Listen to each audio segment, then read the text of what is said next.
Hippie podcast, where art and wellness collide.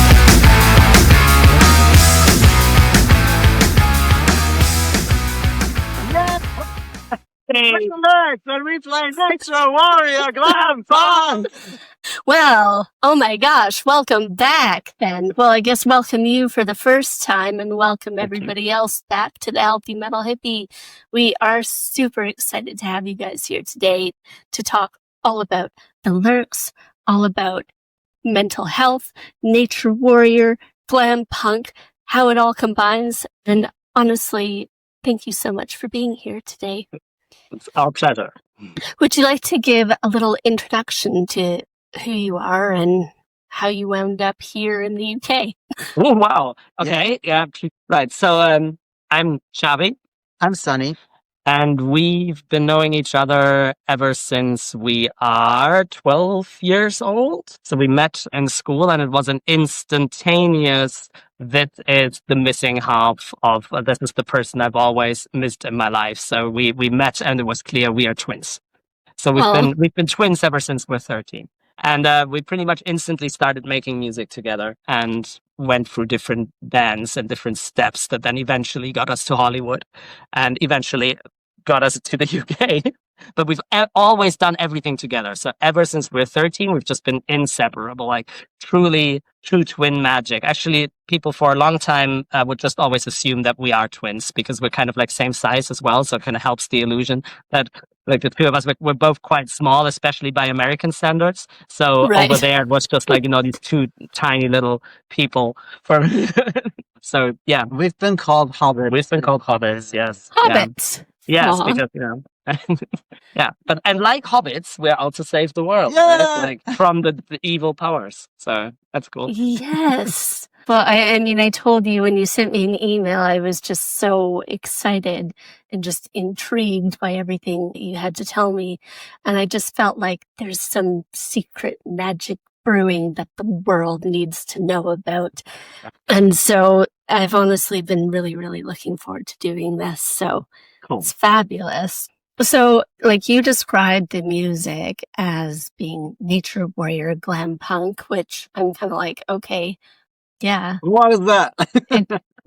I mean, to me, I'm like, that sounds kind of perfect on every front for me. Because even though like all my stuff is heavy metal hippie across all my branding, and obviously the podcast is healthy metal, deep down, I'm a punk rock girl. Yeah, it's true.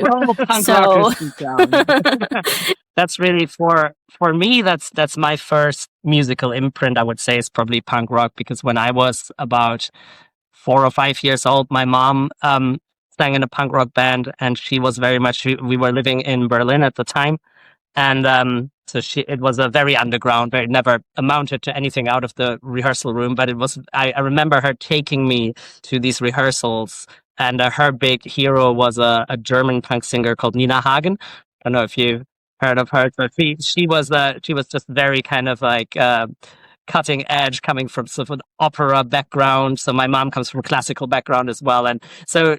Anyway, she used to take me there to this rehearsal room, and they were like all these big guys with like motorcycles and tattoos. It was all very rough, and I loved it. I was just like, this is the coolest thing. And my mom would rehearse these songs at home, and one of her favorite bands was, again, a German punk band, like an activist punk band, actually. They used to play at the big demonstrations. They used to have in Berlin, they're called Tonsteine Scherben. Actually, on our new record, we're going to cover one of their songs. That's been like one of the songs that has been with me for all my life. So I could really say like I'm a punk rocker ever since I'm like 4 or 5 years old. That's just totally my thing. And then I turned Sunny onto it much later. Me not at all. No, so you weren't punk rock then? What were you then? It's funny that we so much didn't hit it off as twins because our first 12 years were very, very different because Xavi's a big city kid, obviously, from growing up in Berlin. And I was a total countryside kid. So all through the 80s, so we're both generation 77. So we're born when, all through the 80s, I actually thought that I didn't like music. Because the shit that was on the radio where I grew up, like around my tiny shithole area, that was just all like horrible 80s pop And it was just, I hated it. There was like nothing on the radio for something like 10 years that I could relate to at all whatsoever. And I really seriously thought I didn't like music. Like I was really suspicious of all children who listed music as their hobby, because I thought, what the fuck do you see in fucking music? And I didn't realize, because I didn't have a musical horizon, that I just hated the fucking shit that was on the radio.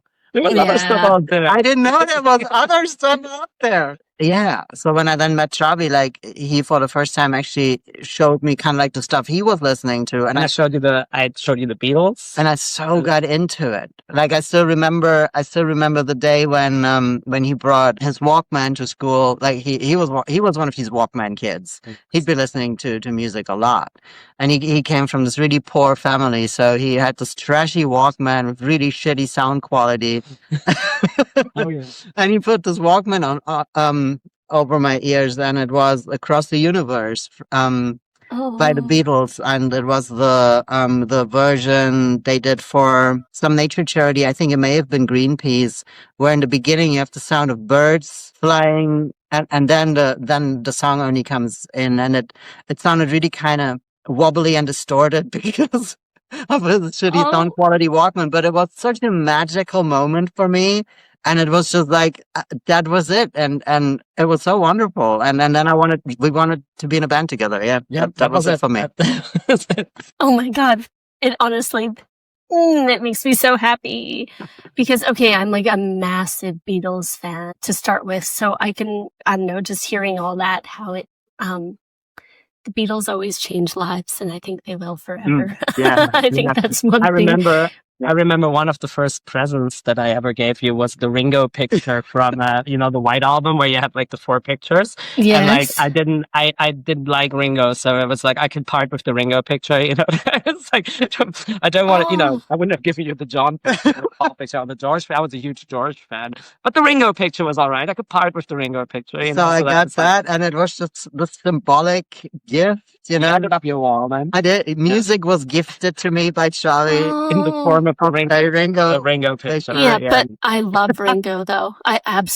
He is my Beatle, like since I was young. And so that would have been like an ideal gift for me. Wow. Because I think I just really loved his name. I was like, Ringo Starr, what a cool name. And I must say, as a kid, I really loved Octopus's Garden. You still do. Yeah. And like, I loved it already then. Like, so it wasn't like, that was that and While My Guitar Gently Weeps. Those were my 2 favorite Beatles songs. And Octopus's Garden is, of course, also a great connection because he then later studied marine environmental protection. So yeah. So that's cool. Wow. It all comes back to it. It all makes sense. The universe. So, okay. So then you started a band when you were like 13. Yeah. And that was in Hollywood?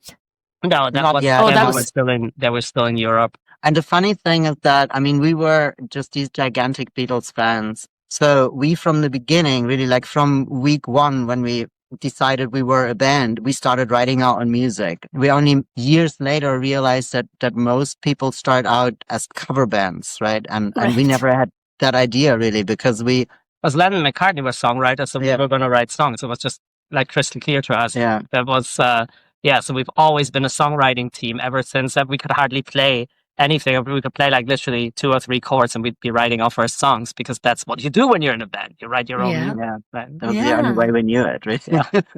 Right? And that's all you need, right? Is the 2 or 3 chords. And and then you go from there. I mean, I don't want to stay stuck on the Beatles, but like, did that also kind of foster some of that love for nature and the connection that way? Or was that previously there? That older. That was previously there. I think this whole our love for nature comes probably from different sources, right? It had to do with growing up through the 80s, where everything looked incredibly bleak.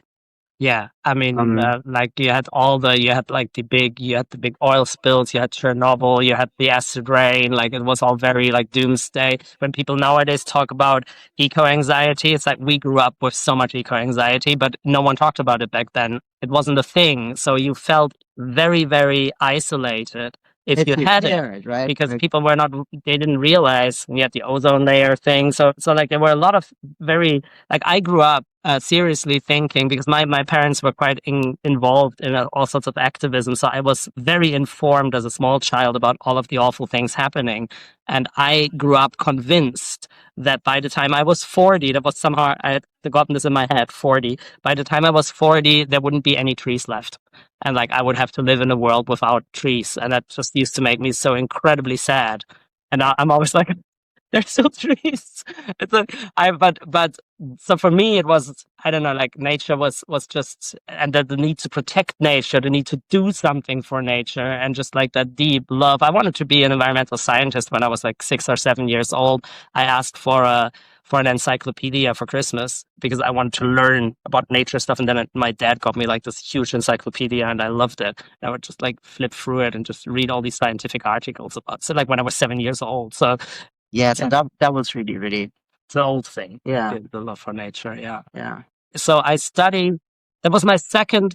It was my second university career. We both studied classics before that, so we're both kind of Latin nerds because we love ancient history and languages. And then I went back to uni after a burnout and a sabbatical, and then I kind of was like, I need to go back to this first idea that I had when I was 7 or 8 that I want to do environmental sciences, and then I did a whole other.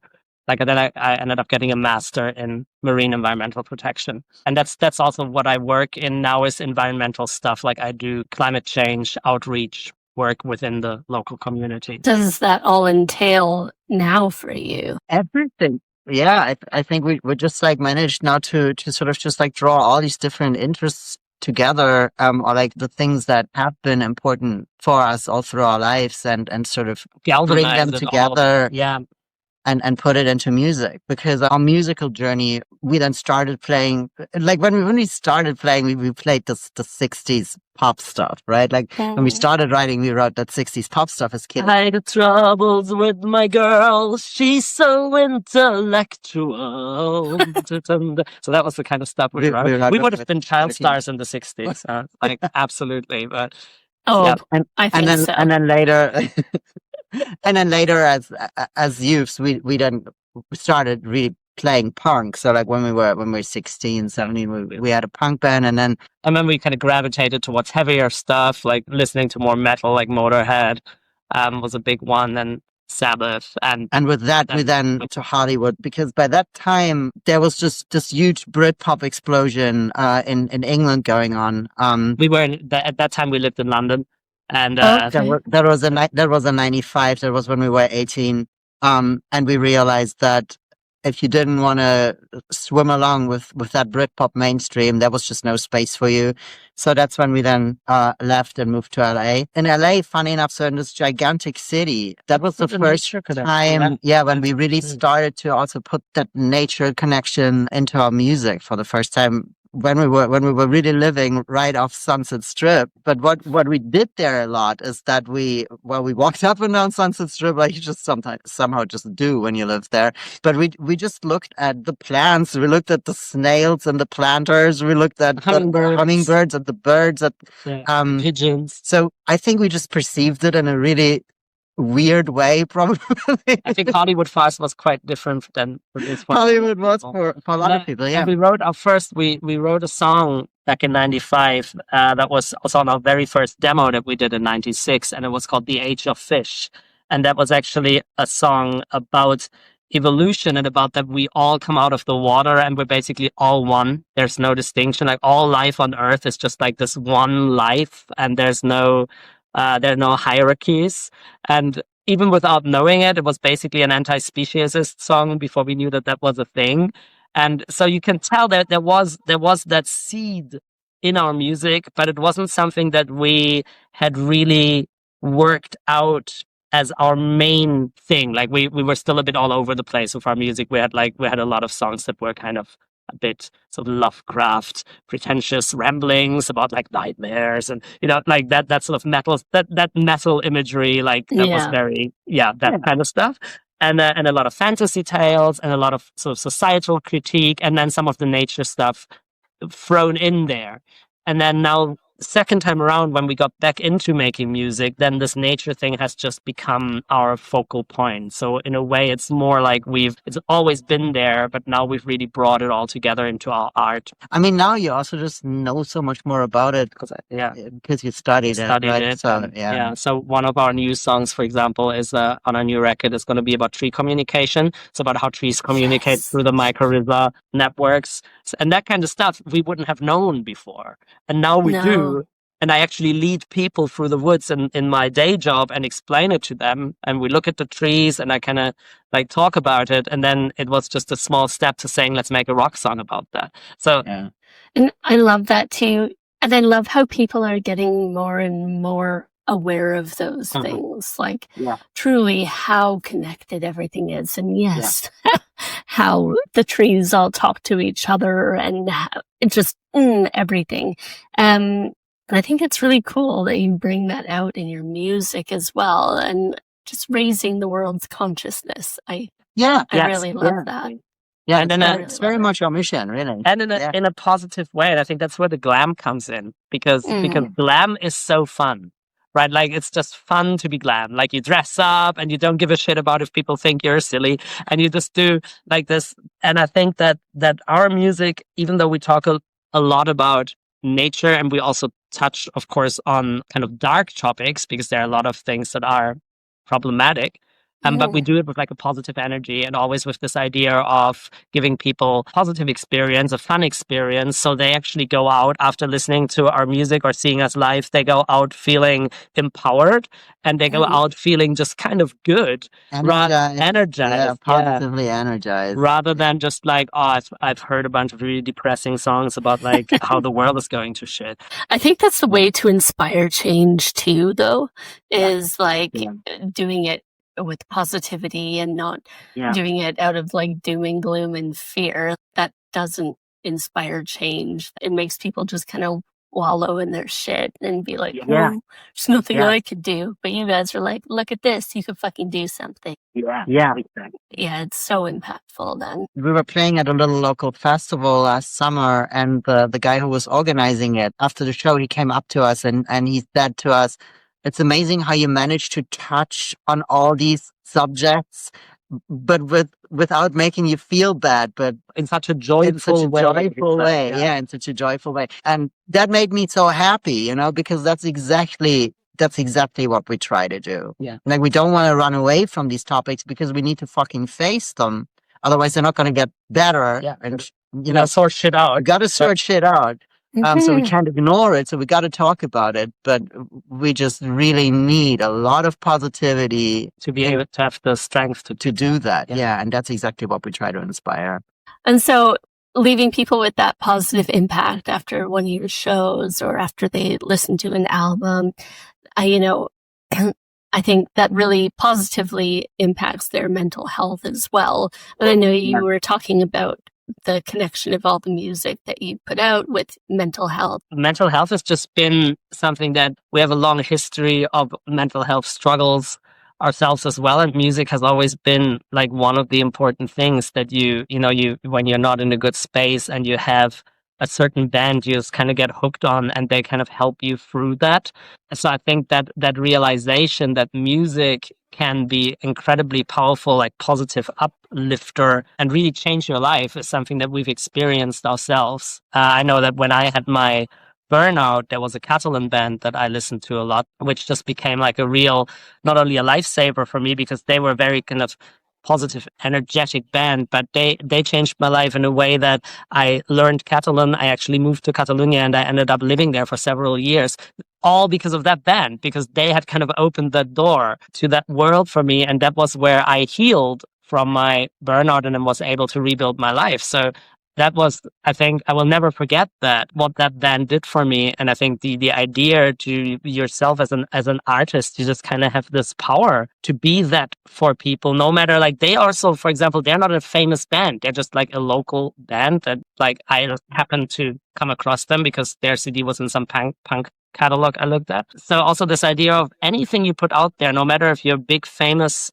band or if you're a small local band, someone might find you and then might take something you do and really be able to use it in their own life to make themselves feel better. And we've already, even though we're not a very well-known band, but we've already had people come back to us saying like, you've inspired me so much. You've really like, you're the reason that I picked up a guitar again. You're the like stuff like that. And just like, wow, that power that music has over people's minds. It's just, and I think you almost have like a duty as an artist to be aware of that. Like that's what I feel anyway. Like because I'm an educator at heart, and she's an educator at heart. So we're like, we need to use that power in that way to help people.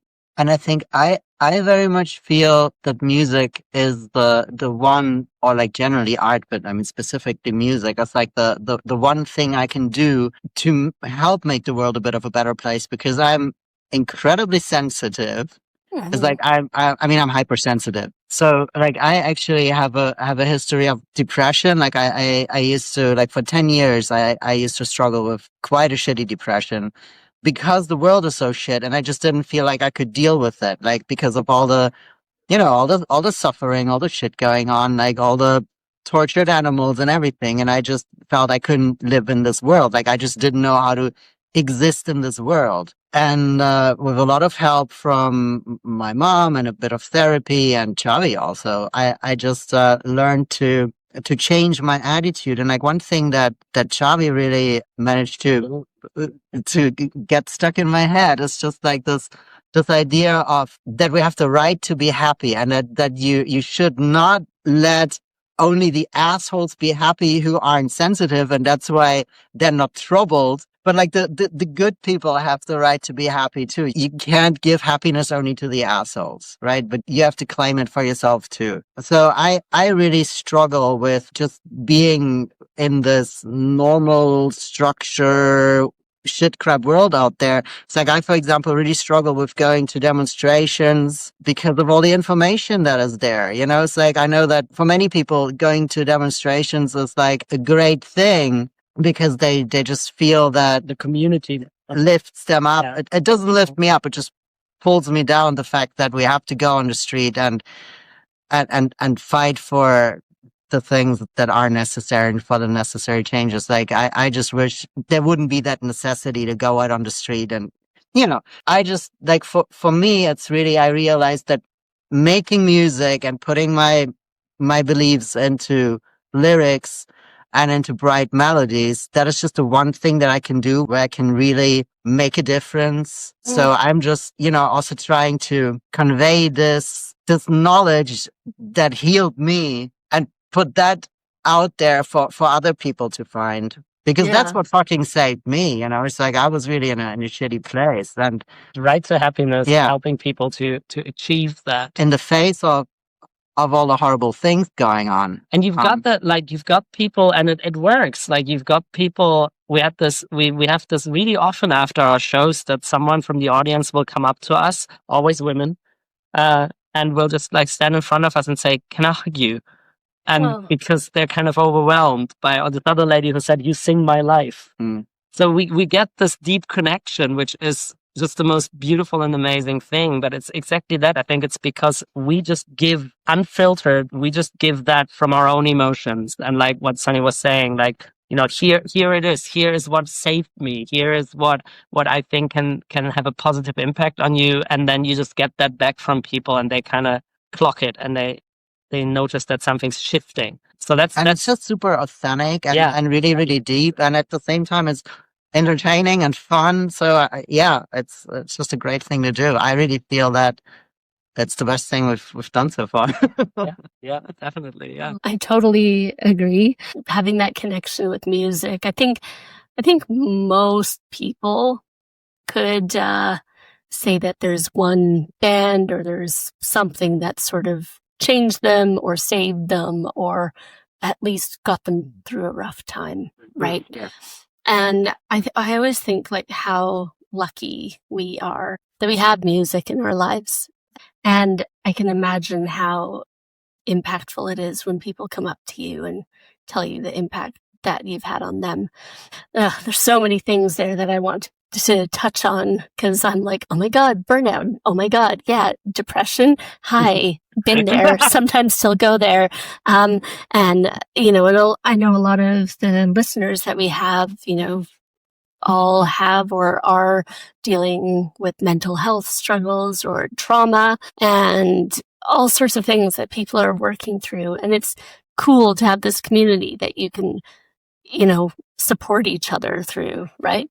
I was looking at a YouTube video that you sent me, and I was reading some of the comments people had left, and just people talking about how much they love you and how it's like the best show and how they feel so good after. And so, like, I know you're not just like, yeah, everybody loves us. Everybody's there literally going, oh my God, you guys are amazing. And it's just, oh, it makes me so happy though. And we need that. We need that, like, that hug when you go to a show, right? Even if it's not an actual physical hug, we need that feeling That of mental, a that hug. feeling of community. Yeah. And it especially now, I mean, where we've got this whole horrible sort of post-humanist AI bullshit invading the arts. And I think the focus needs to be on the real human community, on real art, real music, real emotional connection between humans and live music, and just having this, fostering this kind of, that real communal spirit, and just getting rid of all this fake AI slop. Robo bullshit. Yeah, it's something that even when you now look into rock music production, I mean, we've got our home studio, and the record that we're doing right now, we're actually producing ourselves, and we love it because it's that you can capture all the magic moments in your home studio, and you can it's completely your own vision. But the EP we did before that, Palm Trees, oh yeah, we did with James Michael, the singer of 6 a.m. Who's also he's a friend of ours, and he had just retired, and we kind of became his retirement project. And he said, "Well, let's do a couple of songs together." So he mixed and mastered this EP, and we had a lot of discussions with him because he had worked obviously for decades in the business behind the scenes as a mixer and producer.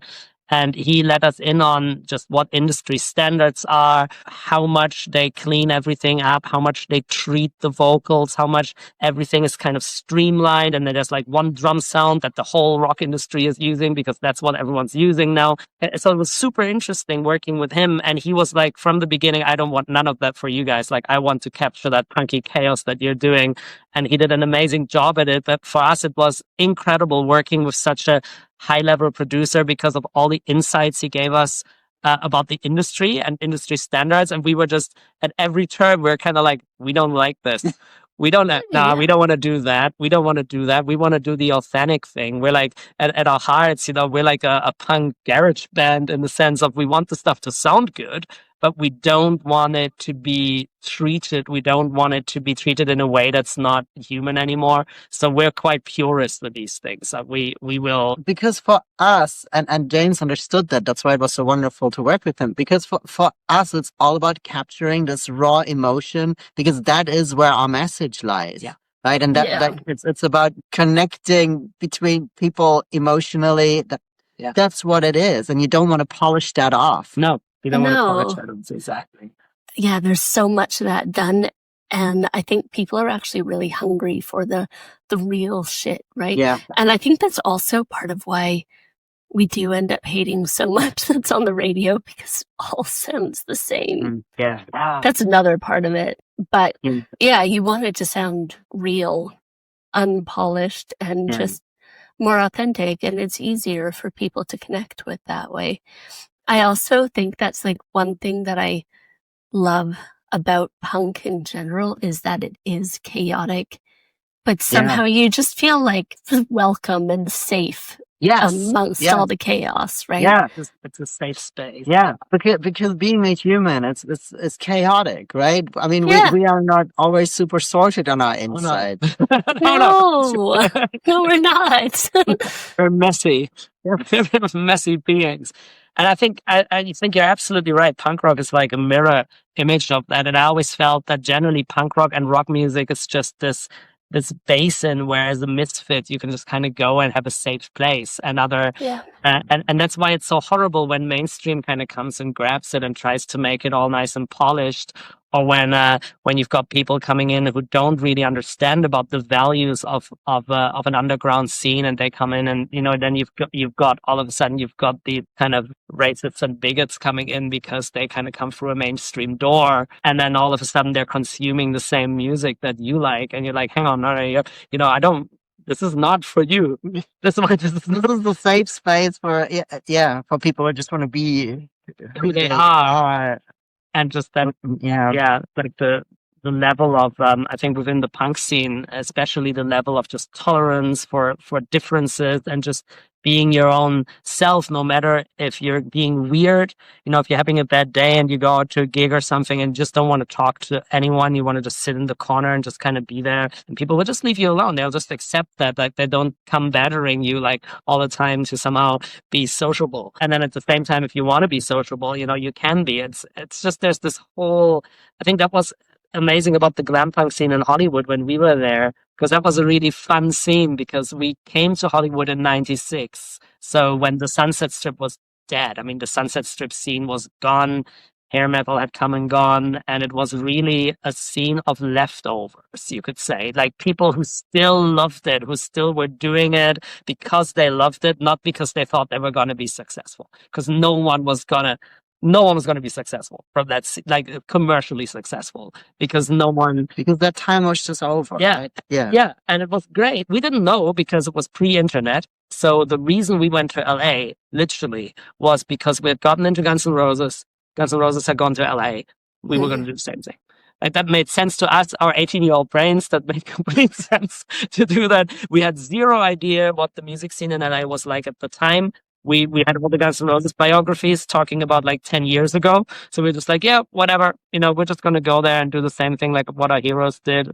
And then when we came there, we discovered there was this glam punk scene, which was kind of hanging in there. And we kind of latched onto that. And it was just this really rough and tumble underground scene, a mixture of punk bands, of glam bands, like some more hair metal-ish bands and gothic bands. Like it was just a bunch of misfits playing music that at that point in time no one was interested in, and we just got all kind of banded together. And there was a big like glitter and glam night every month at the Coconut Teaser that we used to play at, and it was just so fun, and everyone was somehow so, in a way, they were all, of course, they're big personalities, and everyone's in a way playing a role, because you're all kind of like projecting that Hollywood rocker life. But in another way, it was super honest. Like people were just being themselves. Like, yeah, they were huge personas and they were putting on a show when they were on stage, but they were also just nice humans and really accepting. And that was the first time that we ever felt part of a scene. Before that, we had always been the weird kids. Like we'd never really managed to find a scene that really spoke to us, and that was the first time that we were like, yes, we were actually, this is the first time everyone's weird. That was the first time that we really found a home. Because I mean, that's also why we so honestly feel that we're a Hollywood band, although we had made music before for years, and we had. Yeah, I mean, our first record, what we released in England, but we had never been part of anything. Yeah, we were always very isolated. And when we then found that scene in LA, that was the first time that we were part of a scene, and that's when we really learned how to be part of a scene. How to behave as a band in a local scene and supporting each other. Yeah. And there was this amazing guy, Tracy Michaels, who was like the heart of the scene.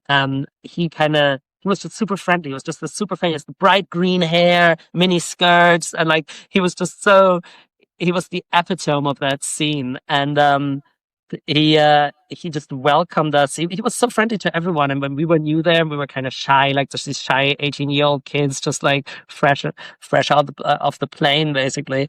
And he just kind of welcomed us into that scene. And he was like, hey, are you in a band? And it's like, oh, you should talk to this guy. He does the bookings for this night. He might like you. And so he really just kind of was like, come on in. Like, we're nice. And that was for us just something we had never experienced. And we will like just being forever thankful. Yeah. And we actually, we hooked up again with two guys for one of the songs that's on the EP, The Streets Are Paved with Stars, which is about coming to Hollywood and living on the streets and It's one of the few songs we have, which aren't like totally nature facing. Yeah. Really, it's an autobiographical song.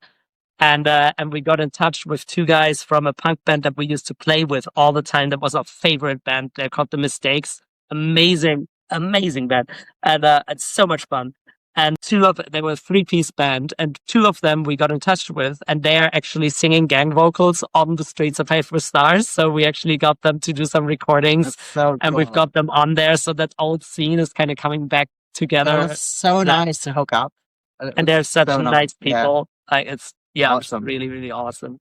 That's so cool. There's so much gatekeeping in general. When you find your people and they're like, come. Yeah. It's like, God, it's the best feeling. Yeah.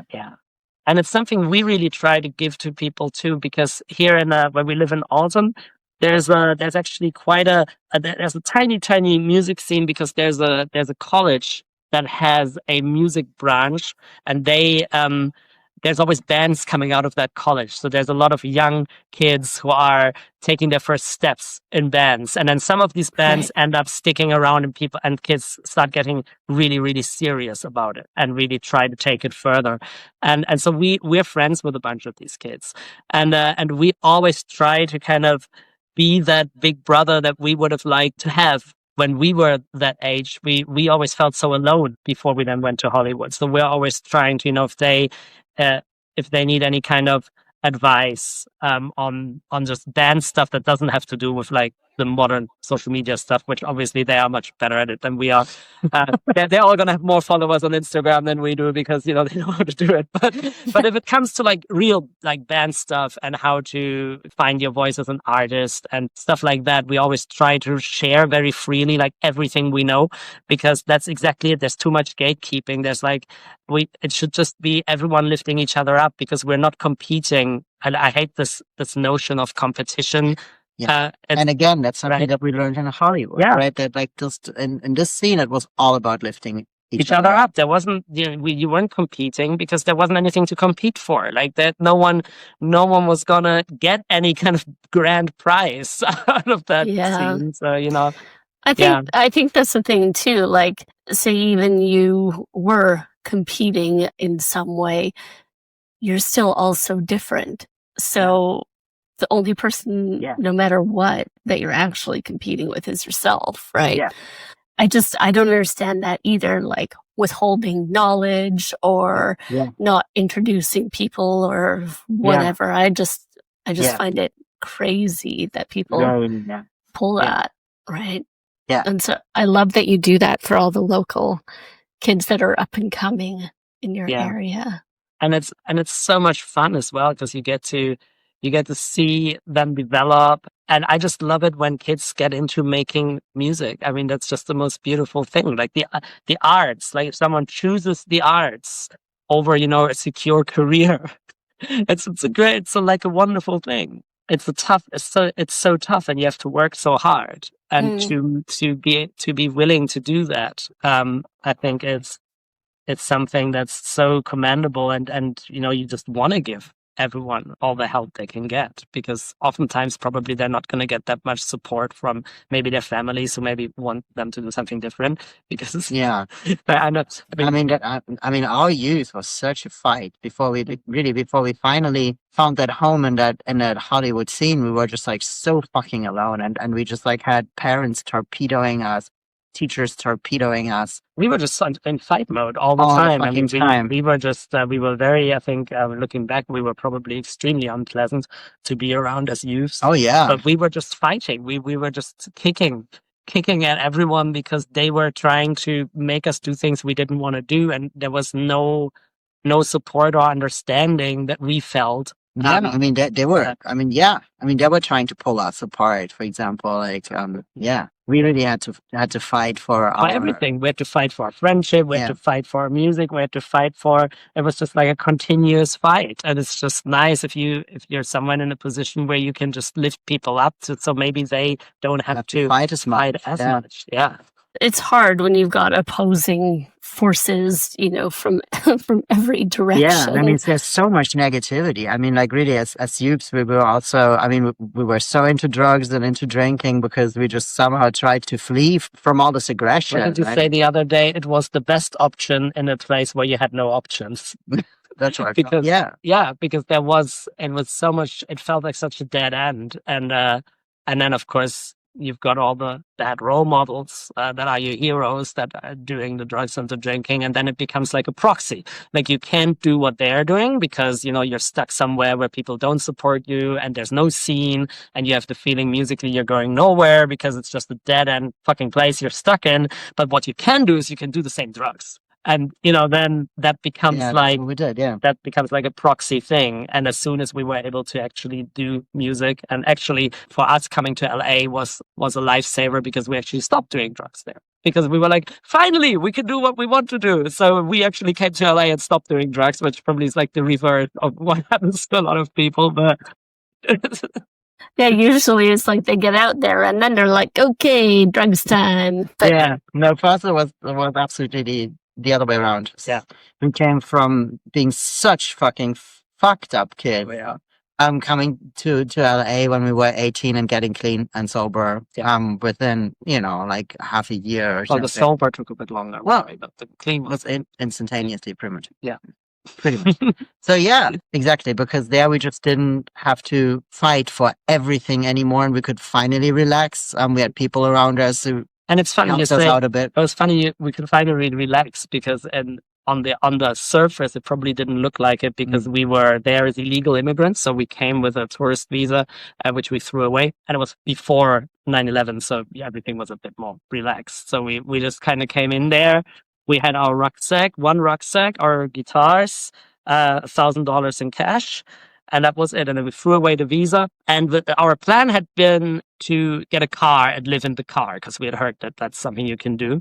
And then we wanted to buy a car. So I think the second day we were there, we went down some place where they had cheap cars. And then we realized, we somehow that the car dealers weren't really engaging with us because probably they thought we were just some scruffy street kids like trying to steal something because we didn't, look like seriously interested in buying something. And secondly, we then realized you actually needed papers to get a car because then you had to register the car to an address.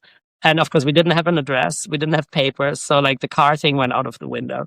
And then we were like, okay, so we're going to have to try to find an apartment or rehearsal place where we can stay. But we had this very limited amount of money. So we were like, right, so we'll have to stay on the streets because we can't spend that on a motel. We have to keep that together. So if we have to make a down payment for an apartment or something, we have some money.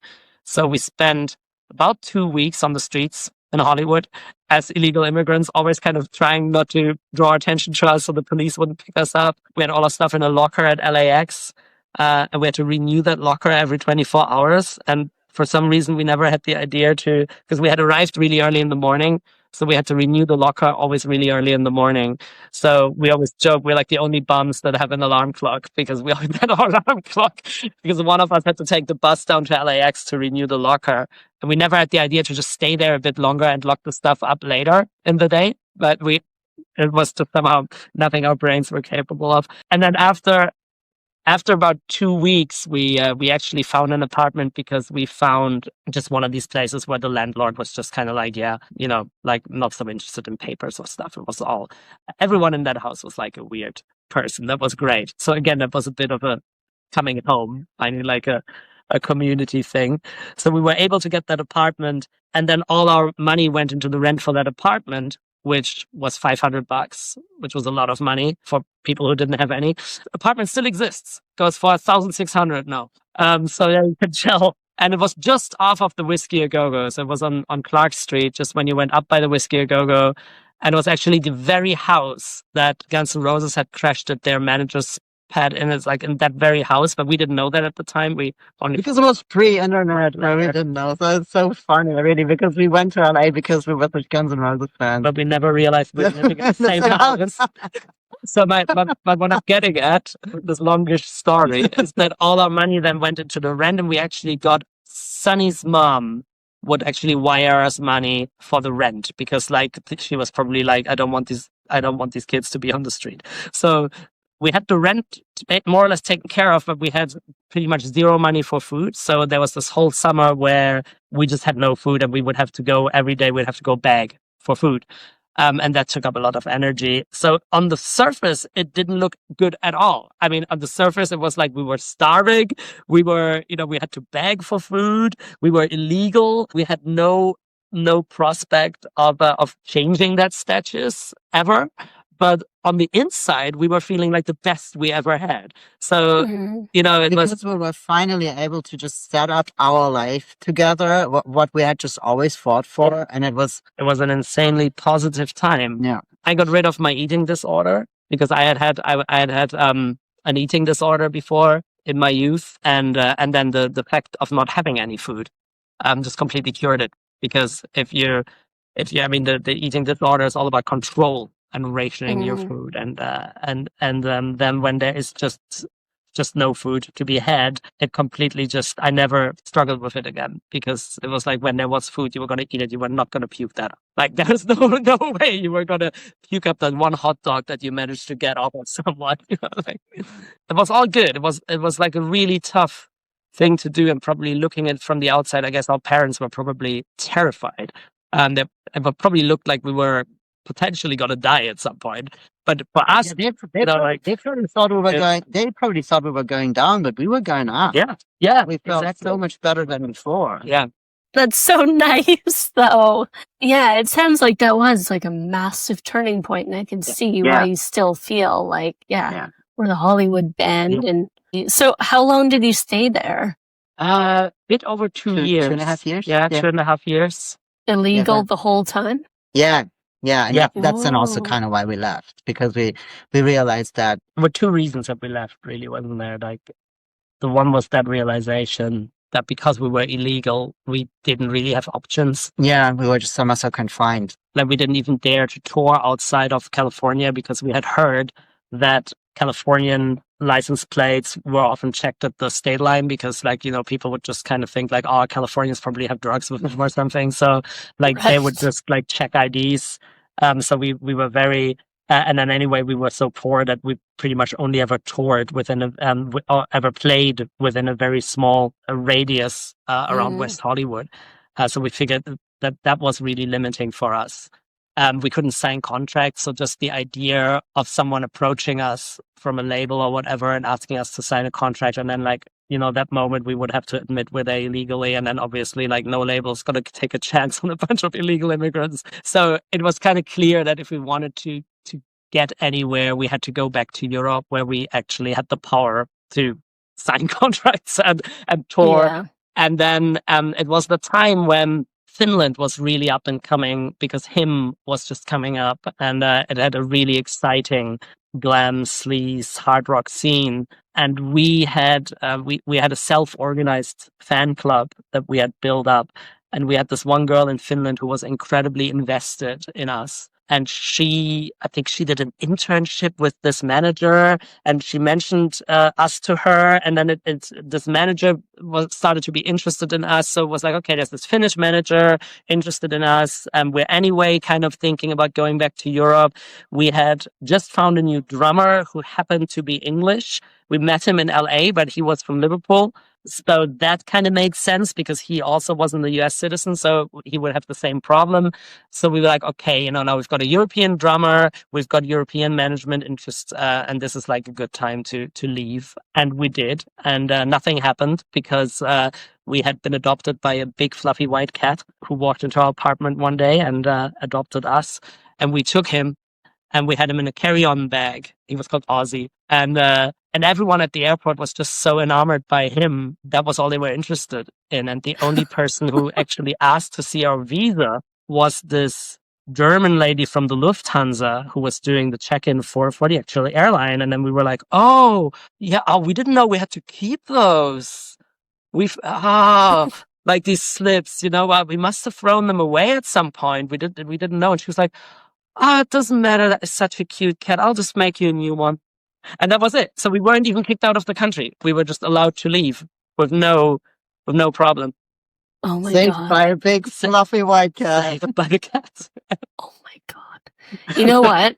I'll tell you. So my mom's side of the family is German.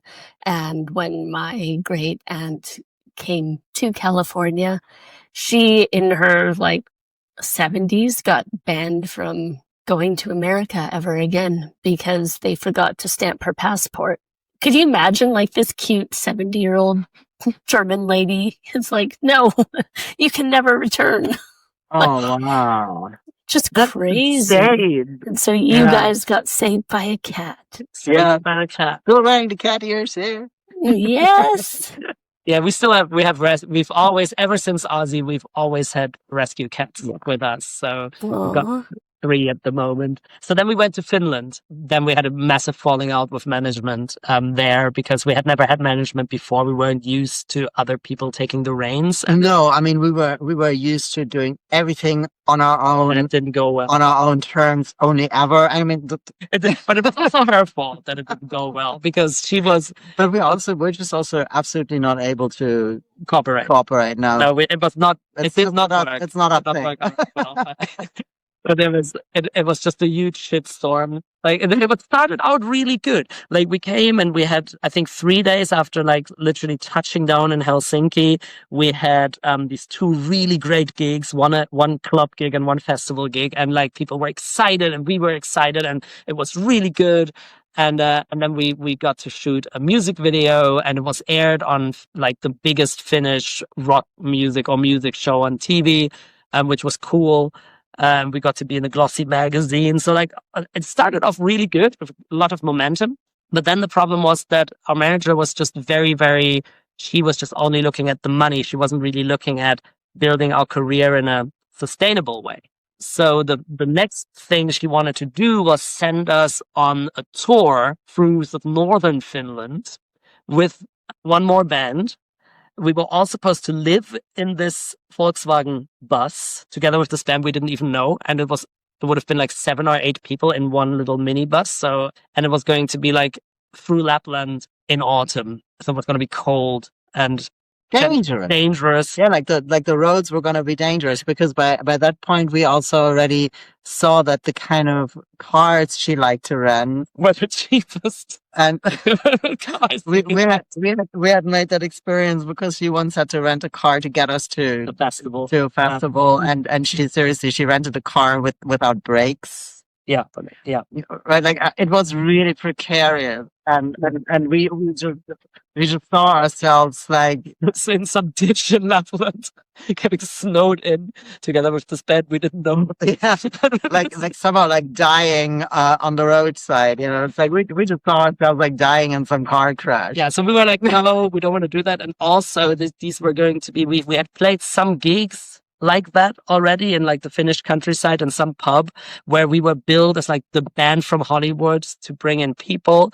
And apparently we made friends with a girl who was working for our manager, and she showed us the contracts and how much money we were making off of these gigs, money that we didn't really see, but these were very well paid gigs, which is why she booked them. So in the provinces you could just get loads of money for a band from America, whereas in Helsinki, where all the happening clubs were, of course, the clubs didn't have to pay that kind of money because, all the bands wanted to play in their clubs. Right. So from a money point of view, she was going to make a lot more money having us play somewhere at the ass end of the country.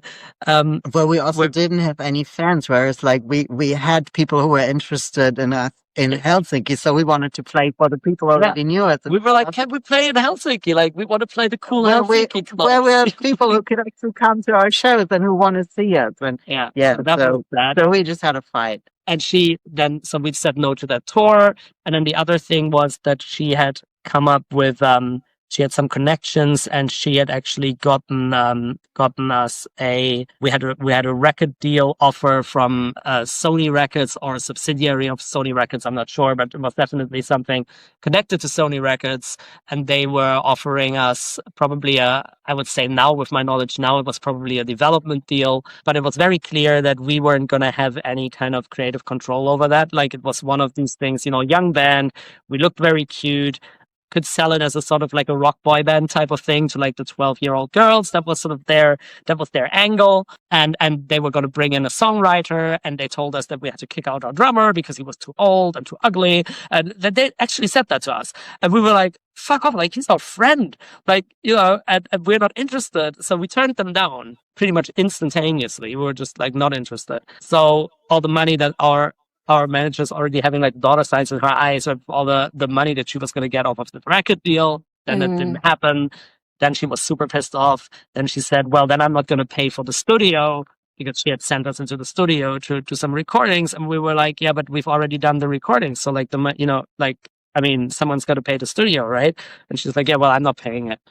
So in the end, our road manager, who was a friend of our drummers, actually ended up just from his own private money paying the bill so that we wouldn't get our asses arrested, I guess. So it was like worst case scenario with management. I mean, really, like we were so over it. We were just so like, fuck this. Like we left the country almost overnight. We were like, we just grab our stuff and we're just out of here. Just like we're not leaving a contact address. We're just out of here. And we went to Hamburg, and we wanted to kind of regroup there. And we were looking at, doing the independent band thing where we were going to do a European tour, that we were going to organize ourselves. And again, all still before the internet was anything big. So you still had to do that all with like fax machines and, setting everything up with calling up the clubs. And we did them. We were rehearsing for our next record, and it was all going really well. And then fate struck again, because our drummer went home over Christmas, and because he was a huge Everton fan. So he was going to go see Everton over the Boxing Day. So he did that. And then on the way back from the game, he was loaded. Some other people were loaded. Words were said. People were pissed off. He got his head kicked in. And by hooligans of the opposing team. Yeah. And he had to get steel plates in his skull. So it was really severe. And he, of course, wasn't allowed to play drums then for quite a while, because he wasn't allowed to move his head. So he fell into this massive depression because, drumming had been his outlet for everything. And like all of a sudden, it's just like, you're not doing it anymore. So he kind of holed up at his family's home in Liverpool, and he was very hard to contact, and he was just kind of vanished. And we were completely demoralized because we had put so much into this tour and into this idea. We had spent a big amount of money on CDs that we were going to sell at gigs, and then we just had like this 1,000 CDs that we weren't going to sell, but we had spent like 3,000 marks on them or something. It's a lot of money. And at that point, we were kind of done with it. We just said like, okay, no, we don't want to do this. We've done the professional musician thing for what we thought were many years. I mean, we were still kind of operating in child time, so it wasn't actually that many years. I mean, it was like we had started really doing it seriously when we were maybe 15 or 16. And at that point in 2000, we were 22. So, but it had been a couple of years, and we felt it had been a long time, and we were just kind of tired, and we were sick of it. And we had made all these really negative experiences, had really seen like the shit stick end of it. And then we decided, right, we're not going to do it. We're going to stop. We're going to go back to school, because we were high school dropouts. So we're going to go back to school, do our diploma. And then we went on to go to university and studied and build up our own life. We never entered society. We always like build up our own businesses and always did like our little quirky thing. We built up our own Latin language school, like a private Latin language school. And that's what we're mainly living off still after 20 years. So it worked. Yeah. Beside my charity work. Yeah. But yeah, so we did that, and we completely stopped making music, but really completely, because we could not imagine not doing it professionally. We were like, all or nothing. Either we're musicians, or we just don't. We sold our instruments. We were like, we're not doing this anymore. And then it kind of 2020, 2018. Well, in 17, you got the first. In 17, I bought the guitar. Oh, and we started writing songs again, and it was going to be very private, just for us, and we enjoyed it. And then we reconnected with our drummer, with Joe from Liverpool, and he listened to especially one of the new songs we had written, and he was like, "You should record this song." That was in 2020, wasn't it? Yeah, that was 2020 or 2019 or something. It was before COVID. But anyway, like, so he was like, you should record the song. This is a great song. And then we kind of shooting the shit with him a bit. It was like, well, how about we go into the studio? How about like we rent a cheap studio in Liverpool, the three of us, for old time's sake. We go in, we play a couple of these songs we never got around to recording from back then. We can play the new song.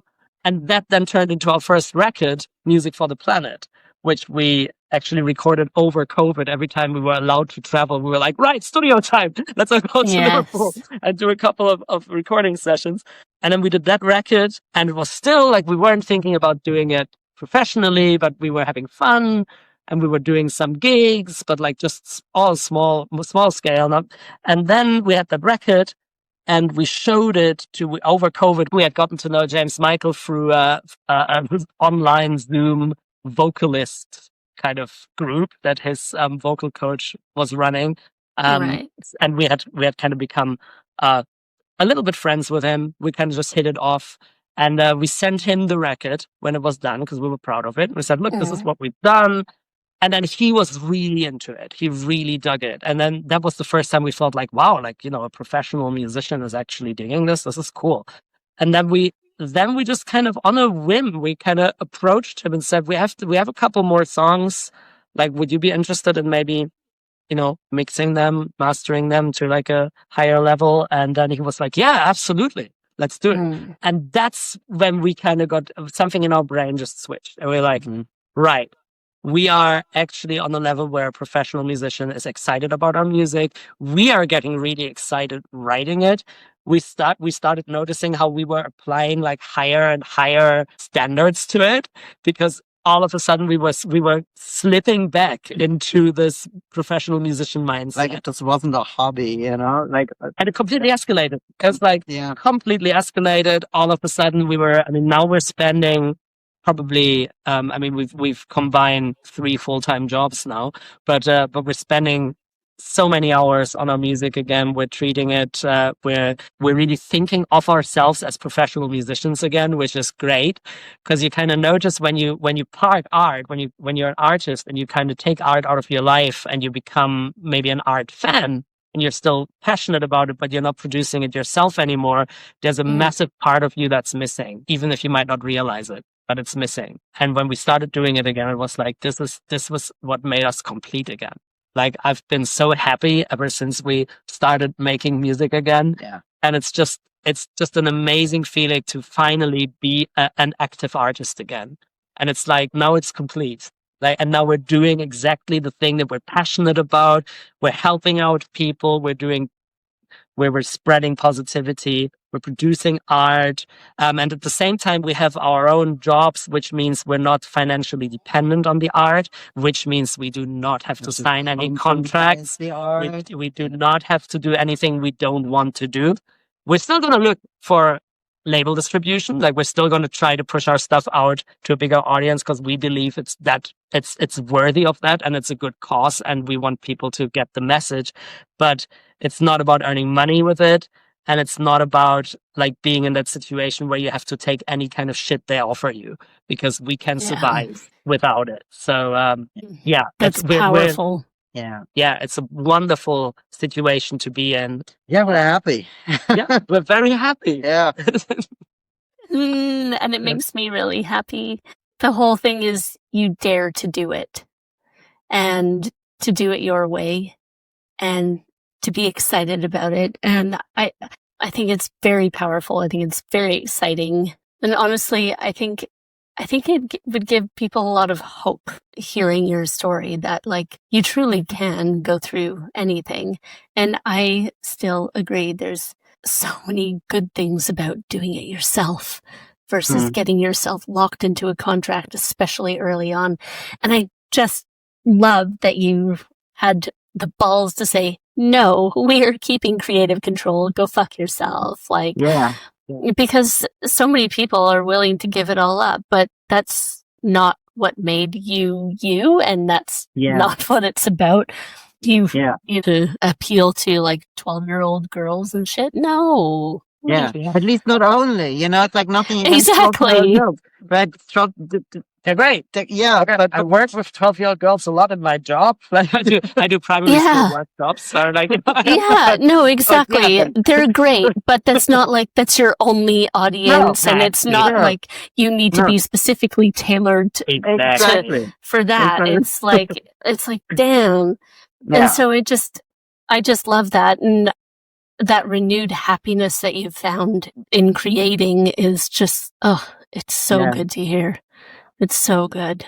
It's just about building your life, just like building. That's like, I think one thing that we've been doing ever since we're 13. I mean, it's like when we met and we decided to do life together, like Xavi was telling me, like one day we're gonna live together, because we had this problem, right? That especially his mom really tried to pull us apart because she just didn't think that it was a good thing. She didn't like this thing, and then we had to go to different schools and everything. And Xavi was always to me, like, don't worry, we're gonna build a life together. And I at first didn't believe it, because I didn't think that it could be done, but it can be, and we've just been putting building blocks on top of one another for what 35 years now, or whatever. Yeah, and just continuously assessing, reassessing. Do we like what we're doing? Is there anything we want to change?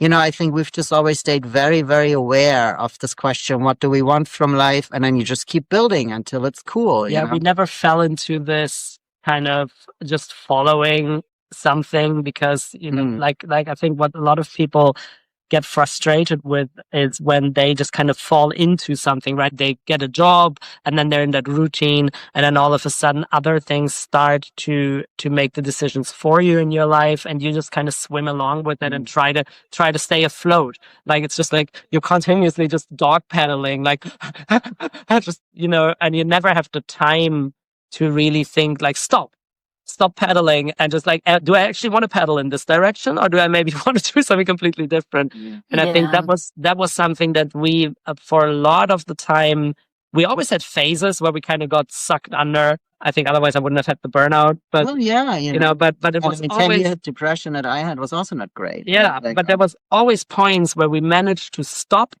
and say, wait, what do we want to do? Like how can we do this? How can we do that? How are we going to figure it out? Yeah. And that was always the thing. Like we tried to figure shit out, and then we try to act upon. And I think we were very lucky that we both have a very strong moral compass. So we're both very moral driven. Like we were always, like the nature protection thing, animal rights, like all that kind of stuff. That there's a lot of justice, also human justice, anti-capitalism. There's just a lot of things that are very ingrained in our moral compass. So I think that really helped also to make decisions, because you kind of... It rules out certain things. Yeah, it rules out certain things. And when it becomes more of a career mindedness, like we weren't so likely to fall into that, because there would always be these strong moral pulls where that would just pull us always back towards where we thought we should be with our life, and we're just trying where it felt more authentic. Yeah. I think authenticity is just really important to us. As it should be too, right? Like, I think a lot more people are talking about that now too, about true authenticity and not that surface level bullshit that you see everywhere, right? So right now you are in the works of a new album. Yeah. And you said that's coming out in probably February-ish? February, yep. So it's called Exile from Mainstream. Nice. And because Exile on Main Street used to be one of our favorite Stones albums ever. And it was always like they recorded it in their own home recording studio, and that's kind of what we're doing now. And obviously Exile from Mainstream, because fuck the mainstream. And it's got a lot of songs. What's really exciting to us about that album is that the oldest song on it is actually a song we wrote when we were 16 and we never recorded. And we came back to that, and it's just this high energy kind of power pop punk song that is so much fun, and it's one of the few relatively positive songs that we wrote back then. It's about making your own way. It's called We Got It All. and it starts with the line, "Ain't it true that confusion is better than compromise?" And that's just like such a, yeah. I think it's exactly like we said earlier, right? Like we're messy, chaotic beings, and what's somehow important is that you stay true to yourself. Yeah, exactly. Don't compromise your authenticity. Yeah. So that's the oldest song on it. And then we're kind of, we've got a bunch of really new songs. One we're actually still finishing writing right now. Apart from that, it's all done. But yes, about, like, for example, tree communication, which would be mother tree. And then we have another one about sort of contemplating life through the leaves, through the branches of a willow tree. So that's very kind of meditative thing. It's a rock song, but it's like a meditative rock song about, yeah, you can meditate while listening to rock. and then we've got one that's called Leopard Slugs, and that's about the slugs that come into our living room at night, because we live in an old, like, 200-year-old cottage, so there's like tracks everywhere, and we sometimes find slugs inside that come and eat the cat food. So it's about these slugs. It's a punk song about slugs and about like and against people who put out slug pellets, and so that's a yeah. I mean, it's like I think it's so typical for us that it's like a super fun blowout song called like Leopard Slugs under my floorboard. But it just has this deep philosophical layer, where it's just about cohabitation, and the slugs were there long before this house was here, and why do you think you have the right to evict them now or even poison them just because you find them yucky and slimy? It's like I think it's a very typical song for us in a way. It's sort of like fun it's fun and you can rock out to it, but it does plant a thoughtful seed. And that can be applied to so many things, right? Like, yeah.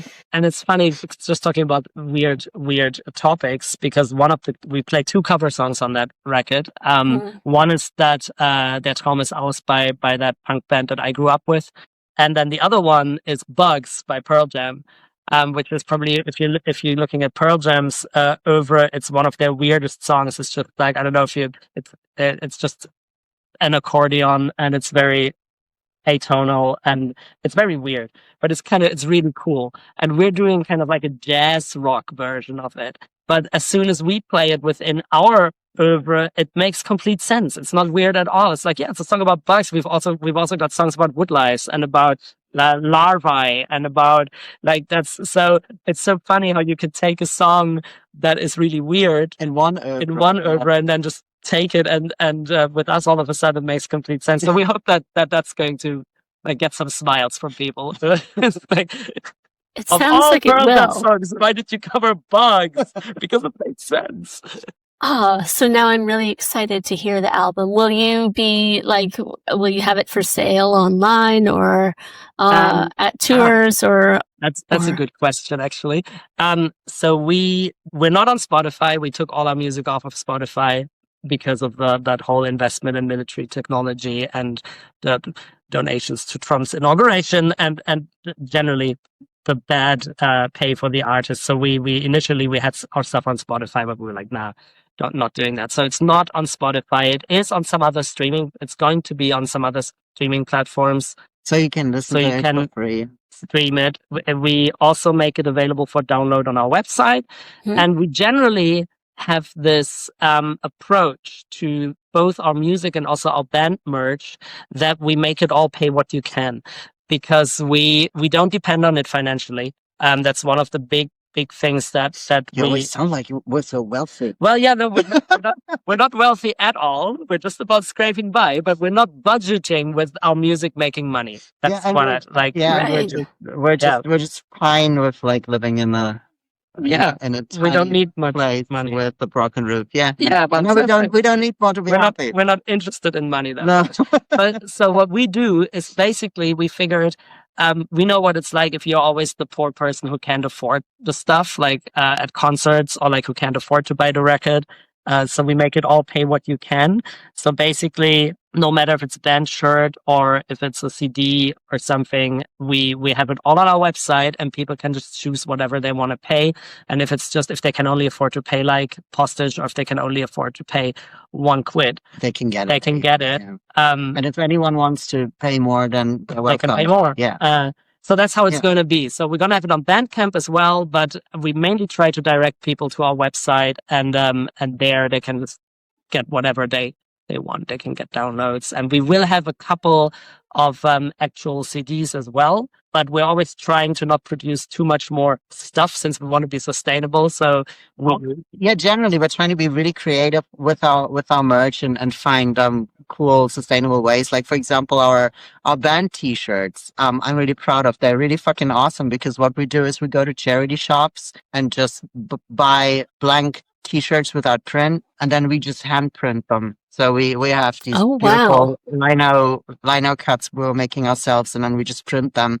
So we got colorful t-shirts, like all different colors and sizes and shapes, and we just put our designs on them, and then you can buy them for however much you want to pay. So we support charity with it. We're not creating extra stuff, and so we're always trying to just be positive, Yeah, that's so cool. So that's why we're not going to have a ton of actual physical CDs, but we ourselves love physical media. I mean, we've got a record collection, we've got CDs, so we're going to probably do like a run of 50 or 100 CDs, and then we're just going to see them when they're gone. Then maybe we're going to make another run. There will be some actual physical CDs as well. But for people who want to buy it, we're going to have it. Yeah. And so if people are looking for you, then where is the best place to find you? The best place would be our website, which is www.the-Lürxx.com. There's everything is collected there. So if you on that website, there will be links to. We're on Instagram at the Lürxx, and we're also, I get automatically by default, we're also on Facebook. We've got a mailing list, which we always try to get people to get on, because we want to get them off of the Meta platforms, because Meta is kind of shit too. So so if you're interested in staying in touch, then best thing is probably to give us your email address, and then and there's a thing on our website where you can sign up and give us your email address. Yes, and love a good mailing list. And it's like we're actually relaunching this really nice again. Because in the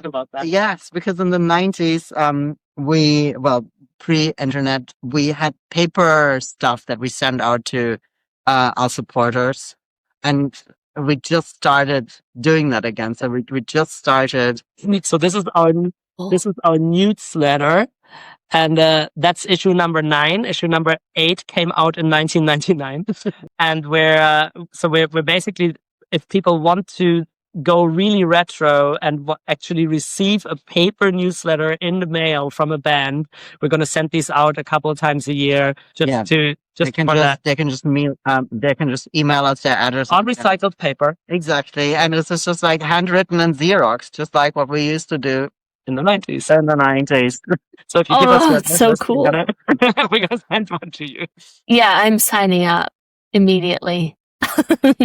Well, honestly, I've had so much fun chatting with you today, and I cannot wait to hear the new album. I think it's beautiful, the messages that you guys are sending out to the world, and I think people will really, really latch on to it. Thank you so much. It was so much fun talking to you. Thank you for taking the time.